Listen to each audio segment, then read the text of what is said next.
মই আজি আপোনালোকলৈ আগবঢ়াইছোঁ সজিনা আৰু শুকান মাছ তাৰ লগত বিলাহী। চাব মই কেনেদৰে বনাওঁ। এয়া মই প্ৰথমে মিছা মাছকেইটা তেলত অলপ ফ্ৰাই কৰি লওঁ।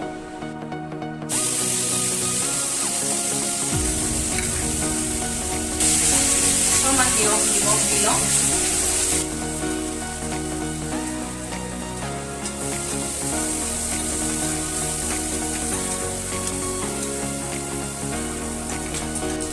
এয়া চাওক মাছকেইটা ফ্ৰাই কৰা হৈ গ'ল।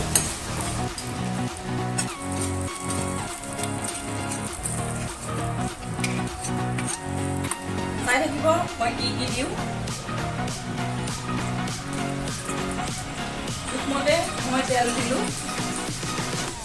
এতিয়া মই তেল গৰম হ'লে ইয়াত মই প্ৰথমে পিঁয়াজ দিম। তাৰপিছত 1 চামুচ মই হালধি লৈছোঁ, 1 চামুচ জলকীয়া গুড়ি, 1 চামুচ জিৰা গুড়ি, 1 চামুচ ধনিয়া গুড়ি লৈছোঁ।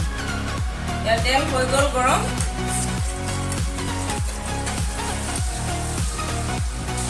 অকণমান পিঁয়াজখিনি গৰম হওক আৰু ৰঙা হওক।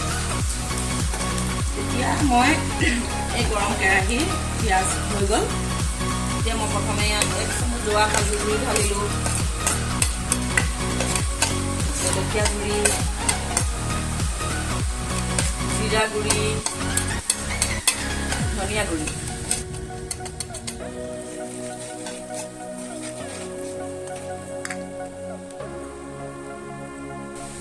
এতিয়া মই ইয়াত এয়া পিচি থোৱা নহৰু,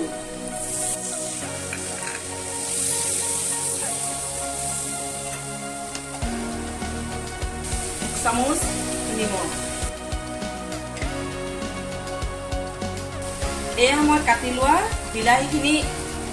বিলাহীখিনি অকণমান সিজিবৰ কাৰণে অলপ সময় ৰাখোঁ ঢাকনা মাৰি।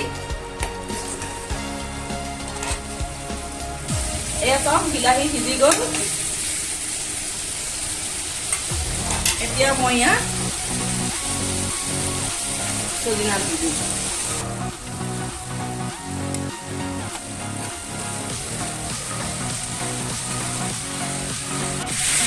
এতিয়া মই ইয়াত ভালদৰে লৰাই ল'লোঁ আৰু এতিয়া ইয়াত অকণমান মই সিজিবৰ কাৰণে পানী দিম। এয়া মই অকণমান ইয়াত সিজিবৰ কাৰণে পানী দি দিলোঁ।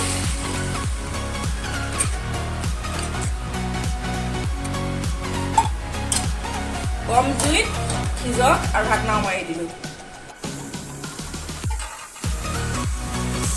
এয়া চাওক সজিনা সিজি গ'ল আৰু এতিয়া মই ভাজি থোৱা মাছকেইটা ইয়াত মিলাই অকণমান সময় লৰাই থাকোঁ। তাৰপিছত ৰেডি হৈ যাব।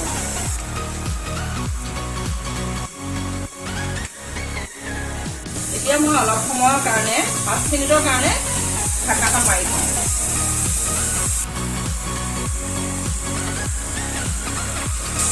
এতিয়া চাওক এয়া মোৰ সজিনা আৰু শুকান মাছৰ ৰেচিপি তৈয়াৰ হৈ গ'ল।